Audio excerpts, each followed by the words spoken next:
Thank you, Jimmy. One last question, maybe. Yes, please.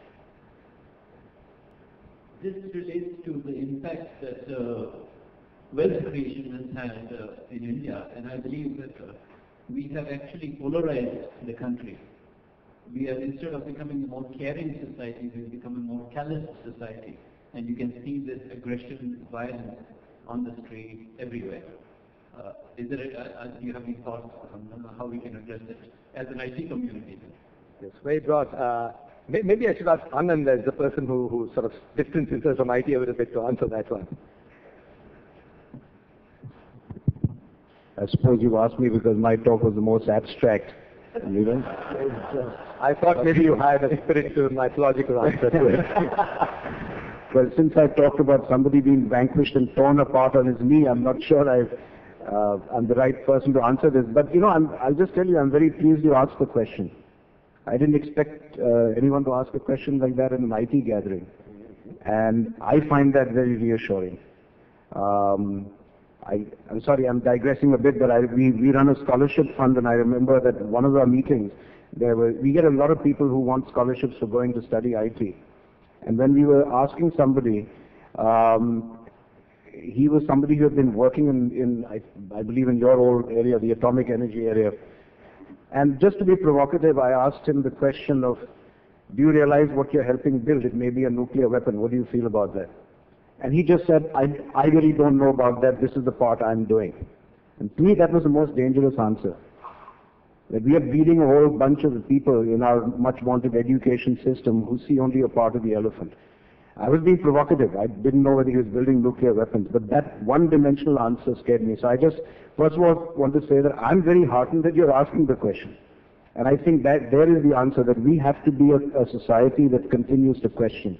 Even as we get more affluent, even as we get polarization of wealth, and unfortunately in free markets under the capitalist system as we know it, you always have this ridiculous trickle down. We have to find a way of making it a splash down rather than a trickle down or a cascade or a waterfall, but not trickle down. But no society has really been able to do that very well, including China. So the only answer to me is that people like you stand up and ask these questions. And ask yourself that question. That gives me hope. So I don't have an answer for you, but I'm already encouraged just by the fact that you asked the question. I think we'll find a way out of this. Thank you, Anand. Just want to take a few minutes, and I want to take off from the question and Anand's answer. And I think it's very appropriate to look at that as go back to the theme of this session, India 60.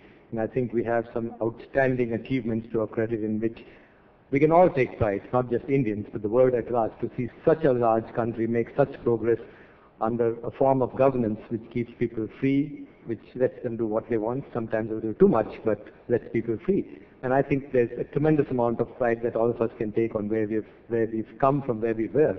But when you look at where we are relative to where we should be or can be, it is worrisome.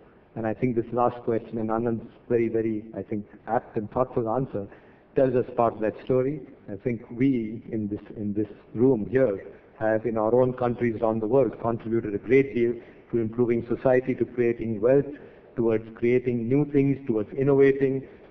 And yet many of us continue to feel uneasy with what is becoming in many countries an increasing polarization. And I would say in most countries, because if those of you have seen recent reports from the World Bank and other sources, they track what is called the Gini coefficient, which reflects inequality, and you see it spreading, it's increasing. We in India are frankly a little better off than most other countries, in fact better off than almost all countries. But that's no sense of satisfaction, because I think there's a lot to go. And it is there that I refer back to two things that we discussed, quite apart from Anand's answer, and I think the two together are what is something which to me is the most exciting about IT and the journey we've embarked on. One is the theme that Ginny spoke of innovation, because innovation is what drives forward things which need to be done, which require to be done. And to use my own personal favorite phrase, innovation thrives best where you have a combination of diversity and adversity. In India we have an abundance of both, one fortunately, one somewhat unfortunately. But I think that triggers innovation, and the innovation that deals with adversity is one that helps you to overcome a problem. And therefore we need innovation strongly inbuilt into everything we do, but most particularly in our technology. The other part of it was the part Nandan spoke of so eloquently, of what technology is beginning to do, and more importantly, what it can do in this country. And I think not only did he speak about all the successes, but about what can be done, how the information infrastructure can be used in many, many ways, certainly for pulling together data, for bringing things, for preventing leakage, for better governance, for more transparency, more accountability, more responsiveness, to empower people to get to what they need. And I think that's part of the core of what this technology is all about. Of course, it's about making companies bigger, about making people wealthier, it's all about doing all the good things that many of the companies and many of you do. But equally, it's about what it can do to those who are disadvantaged and deprived, who may not know what information technology is all about, but who can use it. He talked of reaching out. And I think one of the exciting things for India, which is going through such a revolution in communication, particularly mobile communication, adding 8 million handsets every month, I think we've got to set ourselves the target of what many people have called getting the information tone to everybody. It's like the ringtone of getting the information tone, of taking information to every household, indeed to every person in this country. And I think that's part of the journey when we look at India 60 and where they've come, where we need to go to. I think this is truly exciting in terms of what information technology can do. This is not in any way to juxtapose or to say it's either or. I think the kinds of things that this industry has done in India and globally to stimulate trade in information technology, to create win-win situations where countries around the world benefit from each other's expertise, where countries around the world tap into talent, the point Jimmy made so effectively, to tap into talent wherever it exists. I think this is part of the very same journey. It's not an either or, it's not two different things, it's really marrying the two. It's really putting in a coupling between the two. And I'm worried about using such words as coupling when Anand here talks about cooperative women, but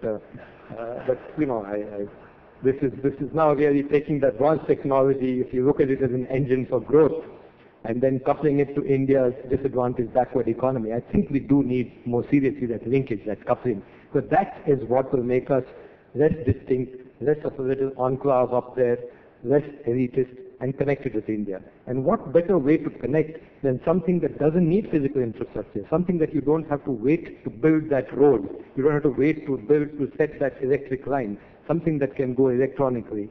And just as the journey has started of a lot of work being done in India for countries around the world with mutual benefit, I think if we can now move to the next stage of taking what we do in the Bangalore's and Pune's and Mumbai's and Delhi's of India to other parts of India, to rural parts, to other parts, and build that connectivity, I think that will be the story of what we look ahead, not for the next 60 years, but for the next 10 years. I think it's an agenda we would want to take forward.